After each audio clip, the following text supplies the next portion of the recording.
Hello everyone, good morning. কেমন আছো তোমরা সবাই? আশা করছি তোমরা সবাই খুব ভালো আছো।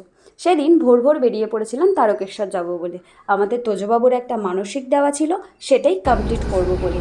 তো বারাসাত থেকে সোজা বাসে করে চলে গিয়েছি ব্যারাকপুর এবং সেখান থেকে ঘাট পার হয়ে সোজা শেওড়াফুলি।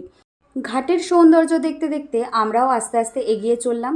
আর ঘাটে এই যে ফুরফুরে হাওয়া, এটা কিন্তু এই প্রচণ্ড গরমের অস্বস্তিটাকে একটু হলেও রিলিফ করে।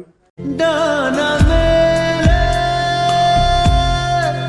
চলে গেলে ছুঁয়ে দিলাম যেই ছায়া তোমার। পৌঁছে গেছি শেওড়াফুলি ঘাটে। এখান থেকে বাজারের মধ্যে দিয়ে ওই 5 মিনিটস মতো হাঁটলে তোমরা পৌঁছাবে শেওড়াফুলি স্টেশনে। শেওড়াফুলি স্টেশন থেকে তারকেশ্বর যেতে মোটামুটি 10টা মতো স্টেশন পড়ে। তো আমরা এখানে তারকেশ্বর পৌঁছে গেছি। এটা হলো তারকেশ্বর রাজবাড়ি। তারপর আস্তে আস্তে করে মন্দিরের দিকে রওনা দিচ্ছি। তোমরা যারা আসতে চাইছো, বাবার মাথায় জল ঢালার টাইমিং কিন্তু 11:30 পর্যন্ত, তাই সেই টাইমের মধ্যে ঢুকে যাওয়ার চেষ্টা করো। আমাদের হাতে বেশি টাইম ছিল না, সেই জন্য আমরা যে ড্রেস পরেছিলাম সেই ড্রেস পরেই ডিরেক্ট দুধ পুকুরে স্নান করে বাবার মাথায় জল ঢালতে চলে গিয়েছি। আমরা পান্ডা ধরে ভিআইপি লাইন ধরে পুজো দিয়েছিলাম, যার জন্য আমাদের একটু তাড়াতাড়ি হয়েছিল। আর বললাম না যে তোজোর মানসিক ছিল, মানসিকটা মা করেছিল যে সোনার জিভ দিয়ে পুজো দেবে, সেটাই আমি তোমাদেরকে দেখালাম। আর যে দুধ পুকুরের কথা বললাম, এটা হলো সেই দুধ পুকুর। এখানে স্নান করে তো লিটারেলি ঠান্ডা লাগছিল এত গরমেও। তারপর আমরা হোটেলে চলে গেলাম, গিয়ে চেঞ্জ করে নিলাম। এই যে মাসি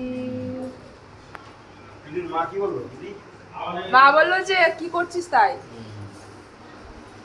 একটু ঠান্ডা না এখানে ঠান্ডা আছে ভালো, আমাদের ওখান থেকে বেশি ঠান্ডা আছে, মানে বেশি ঠান্ডা অসুস্থ ঠান্ডা হয়ে রয়েছে আর স্নান করে তো ঠান্ডা লাগছে না। ওই দুধ পুকুরটা বিশেষ করে ঠান্ডা না। জল ঢালার সময় তো রুমটা পুরোপুরি অন্ধকার থাকে, ওই মোমবাতির আলোয় যতটুকু দেখা যায় ততটুকুই। পরে আবার লাইট টাইট দেওয়া হয় যারা বাবাকে দর্শন করতে চায় তাদের জন্য। তো আমরা আবার গিয়েছিলাম বাবাকে দর্শন করব বলে। এই মার্কেটটাতে তো মেইনলি পূজা সামগ্রী পাওয়া যায়, তো আমরা মার্কেটটাই একটু ঘুরে ফিরে দেখছিলাম। চিনতে পারছো কেউ? সেদিন তো সকাল থেকে সবাই না খেয়েই ছিল, তাই গেলাম একটু খেতে। সেদিন যেহেতু পূর্ণিমা ছিল, তাই জন্য আমরা কমপ্লিট নিরামিষ থালিই খেয়েছিলাম। আর এখানকার রান্নাবান্না মোটামুটি ভালোই ছিল।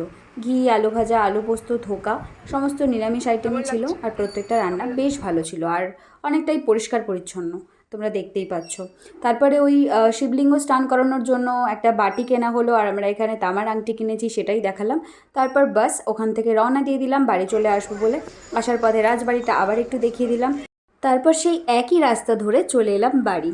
এখানে দেখো সবাই এক্সস্টেড হয়ে গেছে, খুব স্বাভাবিক সেটা, যেহেতু বেলা পড়ে গিয়েছিল আর রোদ্দুরও উঠে গেছে, সব কিছু অনেক তাড়াতাড়ি মিটে গিয়েছিল, তাই অনেক তাড়াতাড়ি বাড়িও ফিরে গিয়েছিলাম। আমরা সবাই 101-এরই প্রসাদ দিয়েছিলাম। এই হলো সেই প্রসাদ। বিভিন্ন রেঞ্জের প্রসাদ আছে, তোমরা যেরকম দিতে চাও সেরকম পেয়ে যাবে। তথার নামে যেহেতু পুজো দেওয়া হয়েছিল, তাই ওকে প্রণাম করিয়ে তাগাটা বেঁধে দেওয়া হচ্ছে। বাবা তারকনাথ তোমাদের সকলের মঙ্গল করুক। আজকের মতো এতটুকুই।